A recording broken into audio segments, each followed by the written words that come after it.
तो जय श्री कृष्णा, जय सिया राम, जय श्री राधे राधे, जय श्री महाकाल।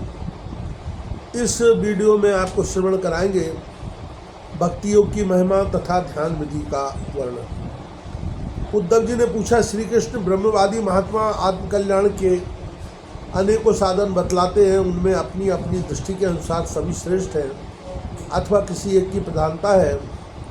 मेरे स्वामी, आपने तो अभी अभी भक्ति योग को ही निरपेक्ष और स्वतंत्र साधन बतलाया है, क्योंकि इसी से और सब ओर से आसक्ति छोड़कर मन आप में ही तन्मय हो जाता है।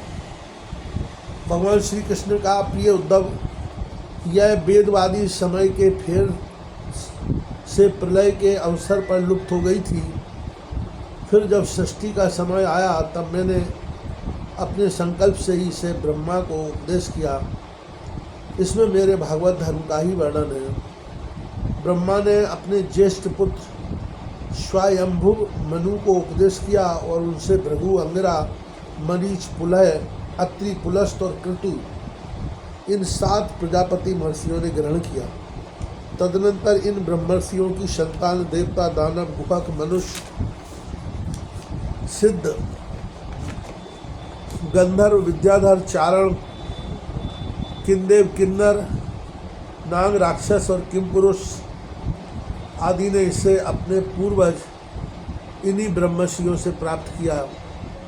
सभी जातियों और व्यक्तियों के स्वभाव, उनकी वासनाएं सत्व, रज और तमोगुण के कारण भिन्न भिन्न हैं, इसलिए उनमें और उनकी बुद्धि वृत्तियों में भी अनेकों भेद हैं। इसलिए वे सभी अपनी अपनी प्रकृति के अनुसार उस वेदवाणी का भिन्न भिन्न अर्थ ग्रहण करते हैं।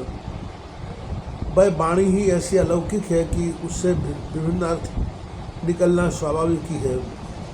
इसी प्रकार स्वभाव भेद तथा परंपरागत उपदेश के भेद से मनुष्यों की बुद्धि में भिन्नता आ जाती है और कुछ लोग तो बिना किसी विचार के वेद विरुद्ध पाखंड मतावलंबी हो जाते हैं। प्रिय उद्धव, सभी की बुद्धि मेरी माया से मोहित हो रही है। इसी से वे अपने अपने कर्म संस्कार और अपनी अपनी रुचि के अनुसार आत्मकल्याण के साधन भी एक नहीं अनेकों बतलाते हैं। पूर्व मीमांसक धर्म को, साहित्याचार यश को, काम शास्त्री काम को, योगवेत्ता सत्य और शम दमादि को, दंड नीतिकार ऐश्वर्य को, त्यागी त्याग को और लोकायत वो कोई मनुष्य जीवन का स्वार्थ परम लाभ बतलाते हैं। कर्मयोगी लोग यज्ञ, तप, दान, व्रत तथा यम नियम आदि को पुरुषार्थ बतलाते हैं, परंतु ये सभी कर्म हैं। इनके फलस्वरूप जो लोग मिलते हैं वे उत्पत्ति और नाश वाले हैं। कर्मों का फल समाप्त हो जाने पर उनसे दुखी मिलता है और सच पूछो तो उनकी अंतिम गति घोर अज्ञान ही है। उनसे जो सुख मिलता है वह तुच्छ है, नगण्य है और वे लोग भूख के समय भी असूया आदि दोषों के कारण शोक से परिपूर्ण हैं। इसलिए इन विभिन्न साधनों के फेर में न पड़ना चाहिए। प्रिय उद्धव, जो सब ओर से निरपेक्ष बेपरवाह हो गया है, किसी भी कर्म या फल आदि की आवश्यकता नहीं रखता और अपने अंतःकरण को सब प्रकार से मुझे ही समर्पित कर चुका है, परमानंद स्वरूप में उसकी आत्मा के रूप में स्फुरित होने लगता हूँ। इससे वह जिस सुख का अनुभव करता है वह विश्वलोलुप प्राणियों को किसी प्रकार मिल नहीं सकता। जो सब प्रकार के संग्रह परिग्रह से रहित अकिंचन है, जो अपनी इंद्रियों पर विजय प्राप्त करके शांत और समदर्शी हो गया है, जो मेरी प्राप्ति से ही मेरे सानिध्य का अनुभव करके ही सदा सर्वदा पूर्ण संतोष का अनुभव करता है, उसके लिए आकाश का एक एक कोना आनंद से भरा हुआ है। जिसने अपने को मुझे सौंप दिया है वह मुझे छोड़कर ना तो ब्रह्मा का पद चाहता है और न देवराज इंद्र का।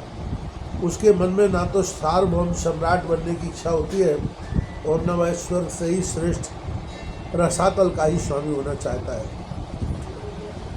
वह योग की बड़ी बड़ी सिद्धियों और मोक्ष तक की अभिलाषा नहीं करता।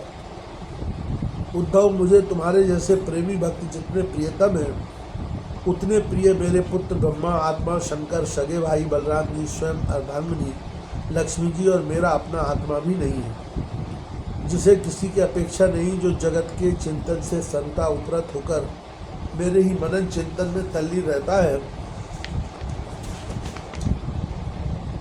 और राग द्वेष न रखकर सबके प्रति समान दृष्टि रखता है। उस महात्मा के पीछे पीछे मैं निरंतर यह सोचकर घूमा करता हूँ कि उसके चरणों की धूल उड़कर मेरे ऊपर पड़ जाए और मैं पवित्र हो जाऊँ। जो सब प्रकार के संग्रह परिग्रह से रहित थे, यहाँ तक कि शरीर आदि में भी ममता नहीं रखते, जिनका चित्त मेरे ही प्रेम के रंग में रंग गया है, जो संसार की वासनाओं से शांत उपरत हो चुके हैं और जो अपनी महत्ता उदारता के कारण स्वभाव से ही समस्त प्राणियों के प्रति दया और प्रेम का भाव रखते हैं, किसी प्रकार की कामना जिनकी बुद्धि का स्पर्श नहीं कर पाती, उन्हें मेरे जैसे परमानंद स्वरूप का अनुभव होता है। उसे और कोई नहीं जान सकता, क्योंकि वह परमानंद तो केवल निरपेक्षता से ही प्राप्त होता है। उद्धव जी, मेरा जो भक्त अभी जितेंद्रिय नहीं हो सका है और संसार के विषय बार बार उसे बाधा पहुंचाते रहते हैं, अपनी ओर खींच लिया करते हैं, वह भी क्षण क्षण में बढ़ने वाली मेरी प्रगल्भ भक्ति के प्रभाव से प्राय विषयों से पराजित नहीं होता। उद्धव जैसे धधकती हुई आग लकड़ियों के बड़े ढेर को भी जलाकर खाक कर देती है, वैसे ही मेरा भक्ति भी समस्त पाप राशियों को पूर्णतः जला डालती है। उद्धव, योग साधन, ज्ञान विज्ञान, धर्मानुष्ठान, जप पाठ और तप त्याग मुझे प्राप्त करने में उतने समर्थ नहीं है, जितनी दिनों दिन बढ़ने वाली अनन्य प्रेम में मेरी भक्ति। मैं संतों का प्रियतम आत्मा हूँ। मैं अनन्य श्रद्धा और अनन्य भक्ति से ही पकड़ में आता हूँ। मुझे प्राप्त करने का यह एक ही उपाय है। मेरी अनन्य भक्ति उन लोगों को भी पवित्र जाति दोष से मुक्त कर देती है, जो जन्म से ही चांडाल है। इसके विपरीत जो मेरी भक्ति से वंचित हैं, उनके चित्त को सत्य और दया से युक्त, धर्म और तपस्या से युक्त विद्या भी भली भांति पवित्र करने में असमर्थ है।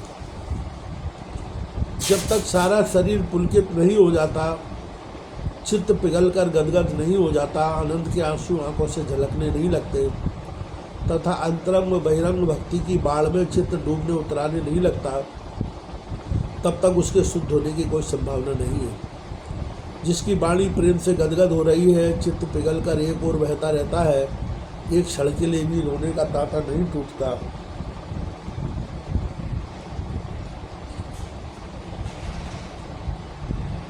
परंतु जो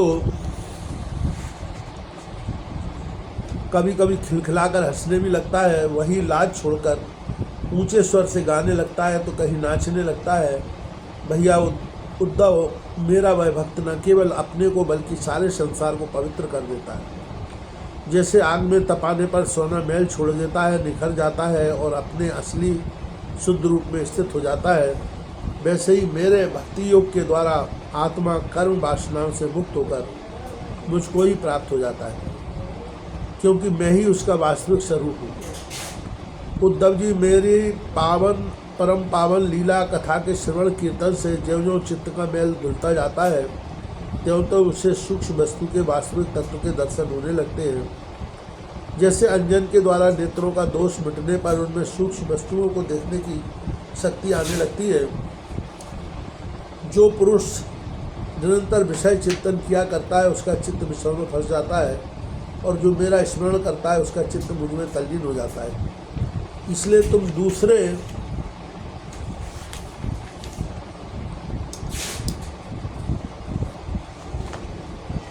साधनों और फलों का चिंतन छोड़ दो।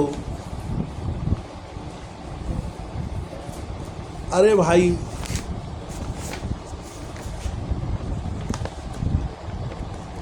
मेरे अतिरिक्त और कुछ है ही नहीं।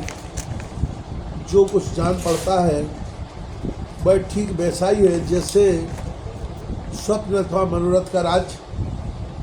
इसलिए मेरे चिंतन से तुम अपना चित्त शुद्ध कर लो और उसे पूरी तरह से एकाग्रता से मुझ में ही लगा दो।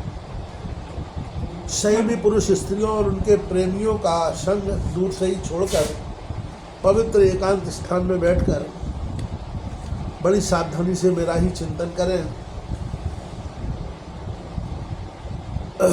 प्यारे उद्धव, स्त्रियों के संग से और स्त्री संगियों के लंपटों के संग से पुरुष को जैसे क्लेश और बंधन में पड़ना पड़ता है, वैसा क्लेश और फसावट और किसी के संग से नहीं होती।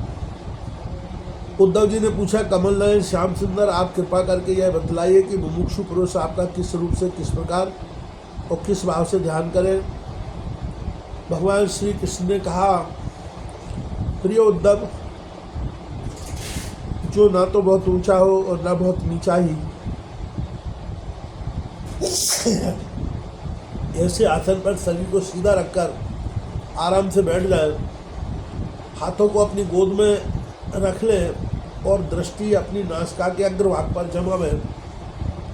इसके बाद पूरब कुंभक व रेचक तथा रेचक कुंभक व पूरब, इन प्राणायामों के द्वारा नाड़ियों का शोधन करें। प्राणायाम का अभ्यास धीरे धीरे बढ़ना चाहिए और उसके साथ साथ इंद्रियों को जीतने का भी अभ्यास होना चाहिए।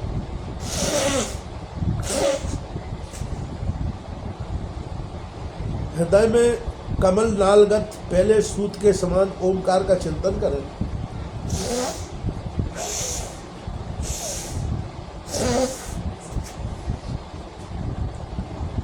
प्राण के द्वारा उसे ऊपर ले जाएं और उसमें घंटा नाद के समान स्वर स्थिर करें। उस स्वर का तांटा टूटने न पाए। इस प्रकार प्रतिदिन 3 समय 10-10 बार ओंकार सहित प्राणायाम का अभ्यास करें। ऐसा करने से 1 महीने के अंदर ही प्राणवायु बस में हो जाता है। इसके बाद ऐसा चिंतन करें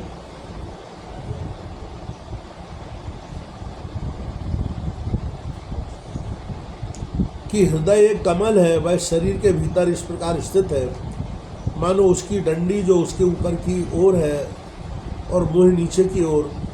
अब ध्यान करना चाहिए कि उसका मुख ऊपर की ओर होकर खिल गया है, उसके 8 दल पंखुड़ियाँ हैं और उनके बीचों बीच पीली पीली अत्यंत सुकुमार कर्णिका गद्दी है। कर्णिका पर क्रमशः सूर्य, चंद्रमा और अग्नि का न्यास करना चाहिए। तदनंतर अग्नि के अंदर मेरे स्वरूप का स्मरण करना चाहिए। मेरा यह स्वरूप ध्यान के लिए बड़ा ही मंगलमय है। मेरे इस रूप का स्मरण करना चाहिए। मेरा यह स्वरूप ध्यान के लिए बड़ा ही मंगलमय है। मेरे अवयवों की गठन बड़ी ही सुडौल है। रोम रोम से शांति टपकती है। मुख कमल अत्यंत प्रफुल्लित और सुंदर है। घुटनों तक लंबी मनोहर 4 भुजाएं हैं। बड़ी ही सुंदर और मनोहर गर्दन है। मरकट मणि के समान स्निग्ध कपोल है। मुख पर मंद मंद मुस्कान की अनोखी छटा है। दोनों ओर के कान बराबर हैं और उनमें मकराकृत कुंडल झिलमिल झिलमिल कर रहे हैं। बर्फाकालीन मेघ के समान श्यामल शरीर पर पीताम्बर फहरा रहा है। श्री वत्स एवं लक्ष्मी जी का चिन्ह वक्ष स्थल पर दाएं बाएं विराजमान है। हाथों में क्रमशः शंख, चक्र, गदा एवं पद्म धारण किए हुए हैं। गले में बनमाला लटक रही है। चरणों में नूपुर शोभा दे रहे हैं। गले में कौस्तुभ मणि जगमगा रही है। अपने अपने स्थान पर चमचमाते हुए किरीट, कंगन, करधनी और बाजूबंद शोभायमान हो रहे हैं। मेरा एक एक अंग अत्यंत सुंदर एवं हृदयहारी है। सुंदर मुख और प्यार भरी चितबंद कृपा प्रसाद की वर्षा कर रही है। उद्धव, मेरे सुकुमार रूप का ध्यान करना चाहिए और अपने मन को एक एक अंग में लगाना चाहिए। बुद्धिमान पुरुष को चाहिए कि मन के द्वारा इंद्रियों को उनके विषयों से खींच ले और मन को बुद्धि रूप सारथी की सहायता से मुझ में ही लगा दे, चाहे मेरे किसी भी अंग में क्यों न लगे। जब सारे शरीर का ध्यान होने लगे तब अपने चित्त को खींचकर एक स्थान में स्थिर करें और अन्य अंगों का चिंतन न करके केवल मंद मंद मुस्कान की छटा से युक्त मेरे मुख का ही ध्यान करें। जब चित्त बुखार बिंदु में ठहर जाए तब उसे वहाँ से हटाकर आकाश में स्थिर करें। तदनंतर आकाश का चिंतन भी त्याग कर मेरे स्वरूप में आरूढ़ हो जाए और मेरे सिवा किसी भी वस्तु का चिंतन न करे। जब इस प्रकार चित्त समाहित हो जाए तब जैसे एक ज्योति दूसरी ज्योति से मिलकर एक हो जाती है, वैसे ही अपने में मुझे और मुझ सर्वात्मा में अपने को अनुभव करने लगता है। जो योगी इस प्रकार तीव्र ध्यान योग के द्वारा मुझ में ही अपने चित्त का संयम करता है, उसके चित्त से वस्तु की अनेकता, तत्संबंधी ज्ञान और उनकी प्राप्ति के लिए होने वाले कर्मों का भ्रम शीघ्र ही निवृत्त हो जाता है।